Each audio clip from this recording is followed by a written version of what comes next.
బైబిల్లో కూడా దేవుడు జాగ్రత్తలు చెప్పి మనల్ని జాగ్రత్త పరుస్తున్నాడు. బైబిల్ చదువుకున్నాం అనుకోండి, మన జాగ్రత్తల గురించి మనకి తెలుస్తుందండి. బైబిల్ చాలా విషయాలు మనందరికి చెప్పడం అనేది జరిగింది. ఇప్పుడు బైబిల్ అర్థమైతే క్రీస్తు అర్థమవుతాడు, క్రీస్తు అర్థమైతే దేవుడు అర్థమవుతాడు. అప్పుడు దేవుని పని అంటే ఏంటో మనకి అర్థమవుతుంది. బైబిల్ అర్థమైతేనే క్రీస్తు మార్గం అంటే ఏంటో కూడా మనకి అర్థమవుతుంది. అప్పుడే దేవుడు మనకి అర్థమవుతాడు. అర్థం కాని క్రైస్తవం ఏం చేసిందో చెప్తానేనండి. బైబిలే అర్థం కాని క్రైస్తవం ఏం చేసిందో చెప్తాను. దాని ఉపమానం పేరేంటంటే క్రిస్మస్ రోజున క్రీస్తు పరిస్థితి.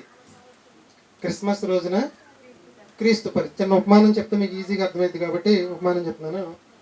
భార్యాభర్తలు చాలా కోటీశ్వరులు, సంతానం లేదు. పెళ్ళైన 22 సంవత్సరాలకు ఒక మగబిడ్డకి జన్మనిచ్చారు. అలా ఆనందం ఎలా ఉంటుందండి? చాలా ఆనందంగా ఉంటుంది. చాలా మందిని పిలిచే కోటేశ్వరులు కాబట్టి పిలిచే వాళ్ళందరూ కూడా ఎలా వస్తారంటే పెద్ద పెద్ద కోటేశ్వరులే వచ్చారు. పెద్ద ఉయ్యాల, మన ఇంట్లో ఉన్న చిన్న ఉయ్యాల లాంటిది కాదు, పెద్ద ఉయ్యాల ఒకటి కట్టి ఉయ్యాల్లో వేసి ఫంక్షన్ అంతా ఏర్పాటు చేశారు. అందరూ వచ్చారు. వీళ్ళకున్న ఆరాటం ఏంటంటే వచ్చిన వాళ్ళందరినీ కూడా జాగ్రత్తగా చూసుకోవాలని బిడ్డను ఉయ్యాల్లో నిద్ర ముంచి భార్యాభర్త కలిసి భోజనాలు పెట్టడానికి వడ్డించే దగ్గరికి వెళ్ళిపోయారు. ఎవడో వచ్చి పెద్ద గిఫ్ట్ ఒకటి, ఉయ్యాల పెద్దదండి, సగానికి సరిపడా కాళ్ళ దగ్గర పెట్టాడు. మిగిలిన పిల్ల కనబడుతుందిగా, సగం దగ్గర పెట్టాడు. సగం ఆక్రమించేసింది అతను తెచ్చిన గిఫ్ట్. వెనమాల వచ్చేవాడు ఏమనుకున్నాడు, ఆహా గిఫ్ట్లన్నీ ఉయ్యాల్లో పిల్ల కాళ్ళ దగ్గర పెట్టాలనుకున్నాడు. దాని మీద ఇంకొకటి పెట్టాడు, దాని మీద ఇంకొకటి పెట్టాడు, దాని మీద ఇంకొకటి పెట్టాడు. ఆ హైడ్ వెళ్ళిపోయింది.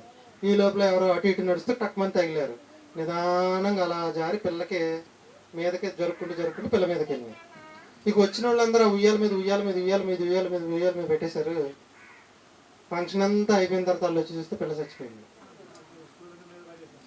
గాలి ఎక్కడ ఆడుద్ది? ఇది వాస్తవంగా జరిగిందే. పేపర్లో కూడా వచ్చిందండి, టీవీలో వచ్చింది, ఫోన్లో కూడా వచ్చింది. గిఫ్ట్లు వాళ్ళు పెట్టుకుంటూ పిల్లని క్రిస్మస్ రోజున క్రీస్తు పరిస్థితి కూడా అదే. మన క్రిస్మస్ 25 రోజున క్రీస్తు పరిస్థితి ఏంటండి? క్రీస్తు పరిస్థితి కూడా అదే. కారణం ఏంటంటే బైబిల్ అర్థం కాలేదు కాబట్టి క్రీస్తు అర్థం కాలేదు, కాబట్టి దేవుడు అర్థం కాలేదు, కాబట్టి దేవుడి పని అంటే ఏంటో అర్థం కాలేదు. దేవుడే అర్థం కాలేదు, క్రీస్తే అర్థం కాలేదు, బైబిలే అర్థం కాలేదు. కాబట్టి ఆ పరిస్థితి ఏమైపోయిందండి? అలాగా అయిపోయింది. బైబిల్లో దేవుని యొక్క ఆలోచనలన్నీ కూడా రాయటం అనేది జరిగింది. మన క్రీస్తు మార్గం అర్థం కావాలంటే ఏం చేయాలండి? ముందు బైబిల్ అర్థం కావాలి. బైబిల్ అర్థమైతే క్రీస్తు అర్థమవుతాడు. క్రీస్తు అర్థమైతేనే క్రీస్తు మార్గం అర్థమైంది. క్రీస్తు మార్గం అర్థమైతేనే దేవుడు మనకి అర్థమవుతాడు. ఇలా అర్థం కాకుండా ఉండడానికి కొన్ని మీకు చిన్న ఉపమానాలు చెప్తాను, ఇప్పుడు మీకు బాగా అర్థమైందండి.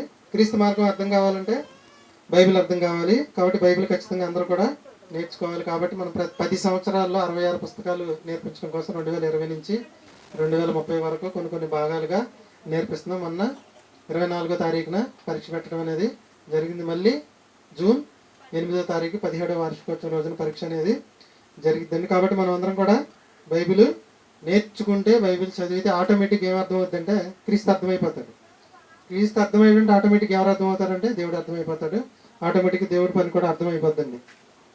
చాలామంది భర్త అర్థం కాకుండా భర్త అవసరాలు తీర్చాలనుకుంటున్నారు, భార్య అర్థం కాకుండా భార్య అవసరాలు తీర్చాలనుకుంటున్నారు. సెట్ అవుతుందండి? అసలు సెట్ అవుతుంది. నీకు ముందు భర్త అర్థం అవ్వాలి అంటే భర్తను అర్థం చేసుకుంటేనే తర్వాత భర్త యొక్క అవసరాలు తీర్చడానికి నీకు అవకాశం అవుతుంది. నీకు భార్య అర్థమైతేనే భార్య యొక్క అవసరాలు తీర్చడానికి నీకు అవకాశం అవుతుంది. కాబట్టి ముందేం చేయాలి?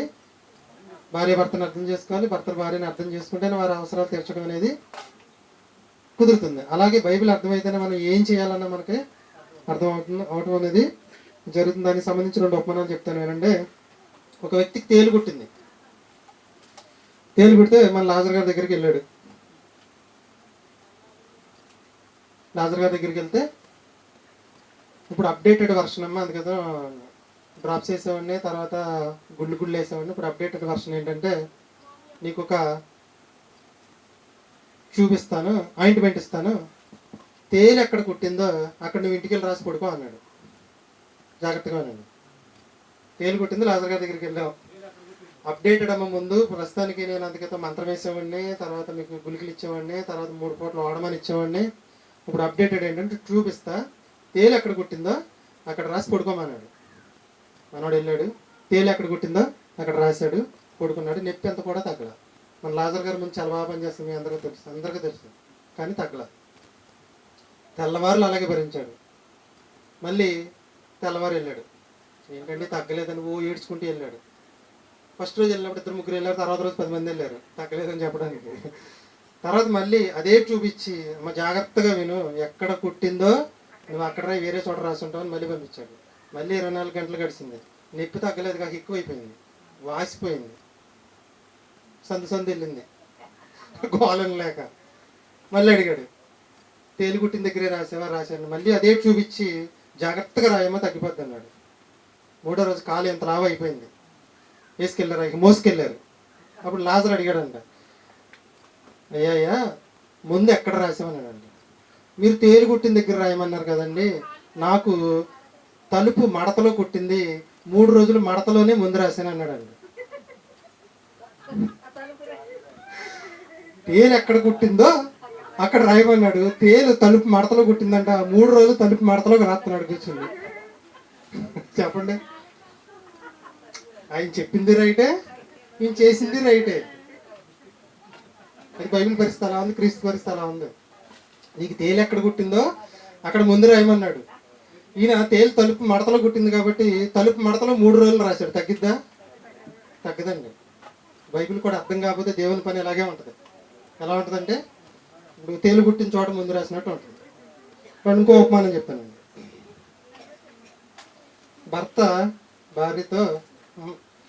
భర్తతో భార్య ఎలా అంటుంది, ఏమనంటే, ఏమండి పాల ప్యాకెట్ కావాలి, ఒక పాల ప్యాకెట్ తీసుకురండి, అదే షాప్లో గుడ్లుంటే 6 తీసుకురండి అంది. జాగ్రత్తగా వినండి మీరు. పాల ప్యాకెట్ కావాలి, పాల ప్యాకెట్ తీసుకురండి. వస్తూ అదే షాప్లో గుడ్లు అట్లు పెట్టి గుడ్లు అమ్ముతారు కదా, అదే షాప్లో గుడ్లుంటే 6 తీసుకురండి అంది. మనోడు ఇంటికి 6 పాల ప్యాకెట్లు తీసుకొచ్చాడు. అర్థమైంది మీకు? రాజేష్కి అర్థం అవ్వాలి.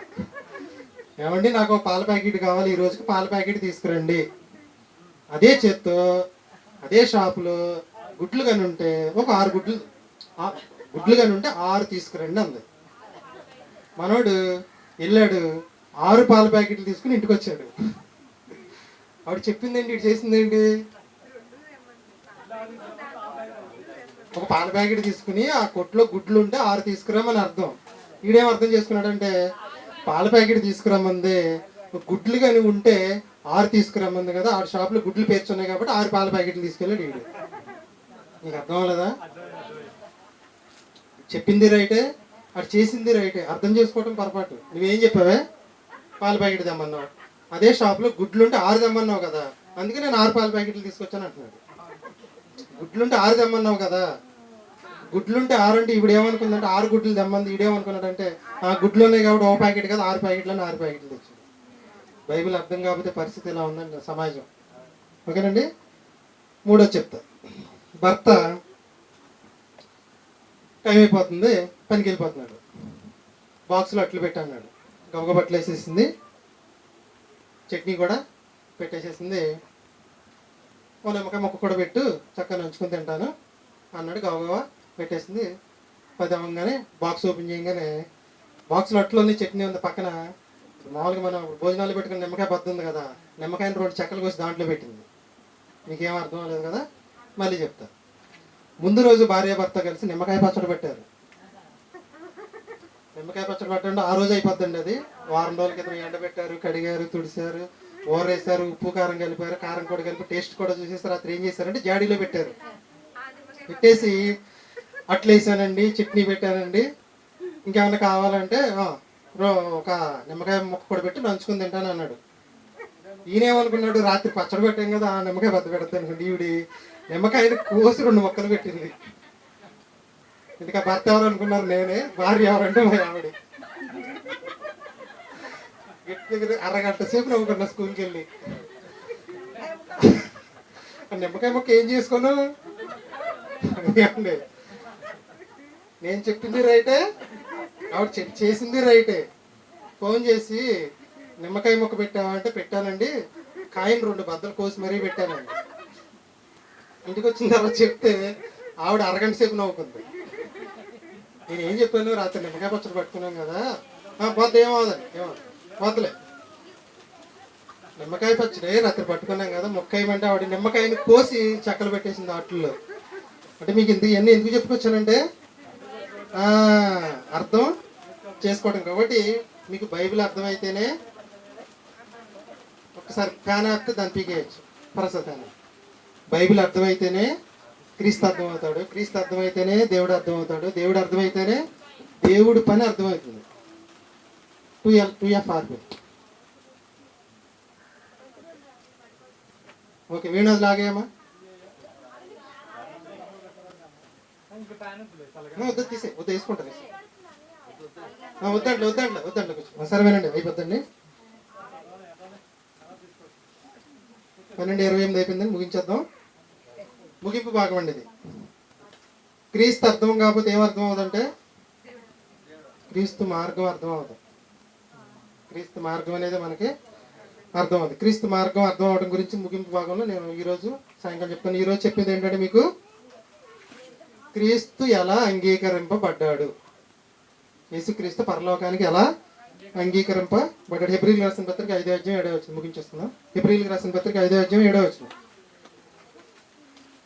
హెబ్రీయులకు రాసిన పత్రిక 5:7.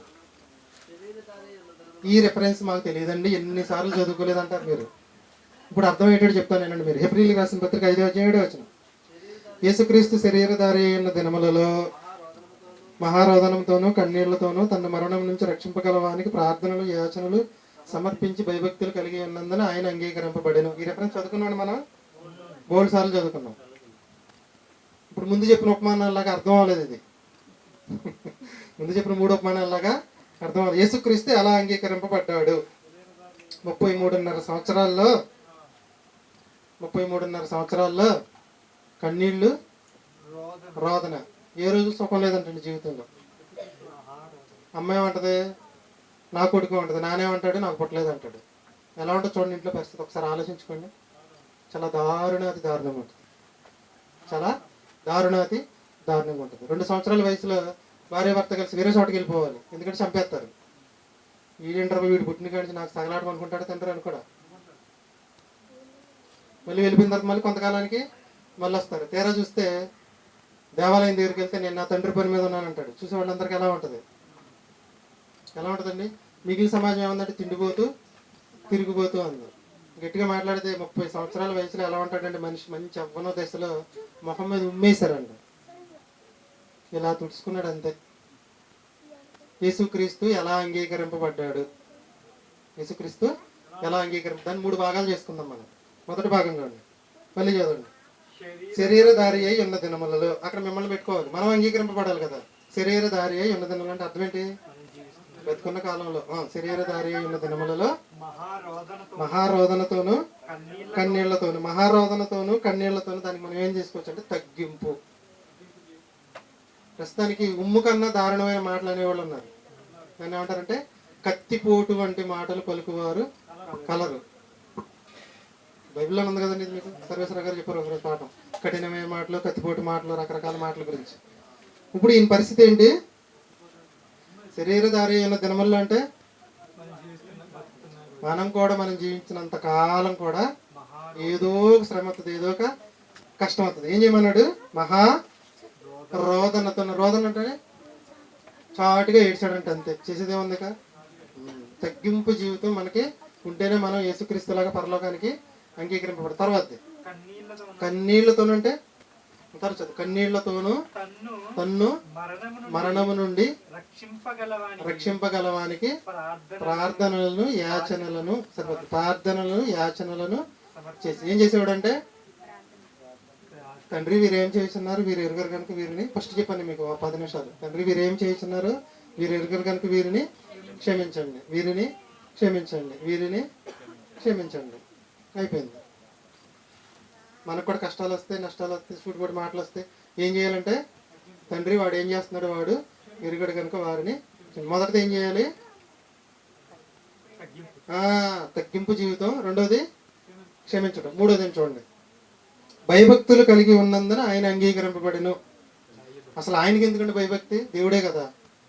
అంతటి ఆయన కూడా ఏం కలిగి ఉన్నాడంటే భయము భక్తి. మనకు భయము భక్తి ఎప్పుడు వస్తుంది? ఈ పై రెండు ఉంటే భయభక్తి వచ్చేస్తుంది ఆటోమేటిక్గా.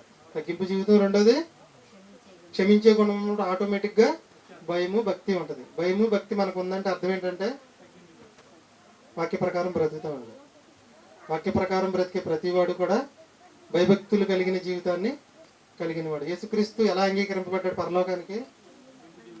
ఒకటి తగ్గింపు జీవితం, రెండోది ఓర్పుతో దేవుడికి ప్రార్థన చేశాడు క్షమించమని, మూడోది భయభక్తులు కలిగి, పెద్దగా రాయబడిన చూడండి దాంట్లో, భయభక్తులు కలిగి ఉన్నందున ఆయన అంగీకరింపబడెను. భయభక్తులు కలిగి ఉన్నందున, భయభక్తులు కలిగి ఉంటే ఏం చేస్తామని రాయబడిందంటే కీర్తనలో, సామెతల్లో, దేవుని యందు భయభక్తులు కలిగిన వాడు చెడుతనమును విసర్జిస్తారు అని రాయబడిందండి. ఇక్కడ మనం చెడుతనము, చెడు పనులు చేస్తున్నాము అంటే మనకేమి లేదు, భయభక్తి లేదు. భయభక్తి లేదంటే ఓర్పు ఉండదు, ఓర్పు లేదంటే తగ్గింపు ఉండదు, ఇది లేదంటే పరలోకం కూడా ఉండదు. విశాల మార్గంలో ఎవరు ప్రయాణిస్తున్నారు చెప్పండి? అన్నిలందరూ. సాయంకాలం మీరు వింటారు, ఇక్కడ కూర్చున్న మనమే ప్రవర్తిస్తున్నామని ప్రయాణిస్తున్నామని తెలుస్తుంది. అదేంటి? మనం ఇరుకు మార్గంలో వెళ్తున్నాము, మిగిలిన వాళ్ళందరూ విశాల మార్గంలో వెళ్తున్నారని మనం నేర్చుకున్నాం కదా. సాయంకాలం ఏం తెలుస్తుందండి? అసలు విశాల మార్గంలో ఉన్న క్రైస్తవులు పాఠం పేరండి, విశాల మార్గంలో ఉన్న క్రైస్తవులు. 30 నిమిషాలు సాయంకాలం చెప్పి ముగించేస్తుంది. ఇప్పుడు అర్థమైందండి మీకు? చెప్పండి. యేసుక్రీస్తు ఏమన్నాడు? శరీరధారి అయిన దినములలో మహారోధనతోనూ కన్నీళ్లతోనూ. రోదన ఎందుకు వస్తుంది? కన్నీళ్ళు ఎందుకు వస్తుంది? చెప్పండి. మా నాన్న రోజు తిడతాడు, ఈ రోజుకి కూడా, ఈ రోజుకి కూడా తిడతాడు. నేనేమన్నా పెద్దోడు కదా, మా అమ్మ ఈ రోజుకి తిడతా. రోజు మా పిల్లని అడగని చెప్పి, మా పిల్లకి ఉదయం 6ంటికి లేచి 8ంటికి మా అమ్మ మీద 5-6 సార్లు కోపం వచ్చేద్ది. మా అమ్మ వయసు సుమారు 62 సంవత్సరాలు. మరి నాకెంత కోపం రావాలి? నేను నవ్వుతూ సమాధానం చెప్తాను, నేనేమన్నా. పెట్టుకుంటే అంతా గొడవ. చెప్పండి. ఎన్ని మాటలు వచ్చినా ఏం చేయాలి? తగ్గింపు.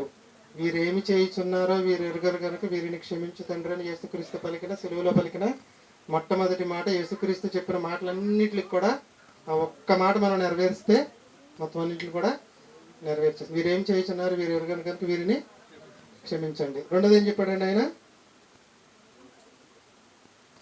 చదవండి. రెండోది తగ్గింపు జీవితం. రెండోది మనకు కూడా తగ్గింపు జీవితం ఉండాలి. రెండోది ఓర్పుతో, భయభక్తులకు ముందు ఓర్పుతో క్షమించగలరు. ప్రార్థనలను యాచనలను సమర్పించి, ప్రతి చిన్నదానికి కూడా దేవుడికి ప్రార్థన చేశారండి. చిన్న చితక పెద్ద పెద్ద మొత్తం అన్నిటి ప్రతి క్షణం. ఇక్కడికి వచ్చి కూర్చున్నామంటే, తండ్రి నన్ను క్షేమంగా చేర్చావు, నీకు థ్యాంక్స్ అయ్యా. బయలుదేరడానికి క్షేమంగా చేర్చేయ, దారిలో వెళ్ళేటప్పుడు క్షేమంగా ఇంటికి చేర్చేయ. ఏదైనా పని అయినా, పని జరిగిన మొత్తం మోకాళ్ళు వేసి ముసుగేసేసుకునే ఏం అవసరం లేదండి. అవి మరి ప్రత్యేకంగా ఇంటి దగ్గర చేసుకోవచ్చు, చర్చిలో చేసుకోవచ్చు. మనకి ప్రతి క్షణం దేవుడికి మీరు బయలుదేరేటప్పుడు, ప్రారంభించేటప్పుడు, చూసుకునేటప్పుడు, చేసుకునేటప్పుడు ప్రతి క్షణం దేవుడికి మన ప్రార్థన విన్నపములు దేవుడికి తెలియజేస్తూ కృతజ్ఞతాస్థుతులు ఆయనకి మనం చెల్లించాలి. చెల్లించబద్దులమై ఉన్నామని రాయబడిందండి. ఇప్పుడు చెప్పండి, యేసుక్రీస్తు ఎలా అంగీకరింపబడ్డాడు?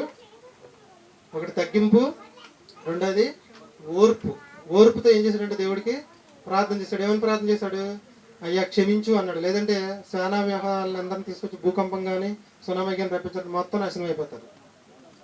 ఆయన కోపాన్ని ఏం చేస్తున్నాడంటే చల్లారుస్తున్నాడు. ఒకవేళ వీళ్ళకి శిక్ష వెయ్యన్నాడంటే ఆయన పరలోకం వెళ్ళాడు. చిన్న విషయం దగ్గర తప్పిపోతాడంటే. యేసుక్రీస్తు ఎలా అంగీకరింపబడ్డాడంటే పరలోకానికి? ఒకటి తగ్గింపు జీవితం, రెండోది ఓర్పుతో ప్రార్థన చేయటం, మూడోది భయభక్తులు కలిగి జీవించాడంటే, అంటే వాక్య ప్రకారం జీవించాడు. మనం కూడా ఏముండాలి? భయము భక్తి ఉండాలి. ఎవరి మీద? అమ్మ నాన్న మీద, అత్తమ్మ అమ్మే కదండి, దేవుని మీద. దేవుని మీద భయభక్తులు ఉంటే ఆటోమేటిక్గా అత్తమామల మీద, అమ్మ నాన్నల మీద ఆటోమేటిక్ భయభక్తులు అనేవి వచ్చేస్తాయండి. లింక్ ఇదంతా. బైబిల్ అర్థమైతే దేవుడు అర్థమవుతాడా?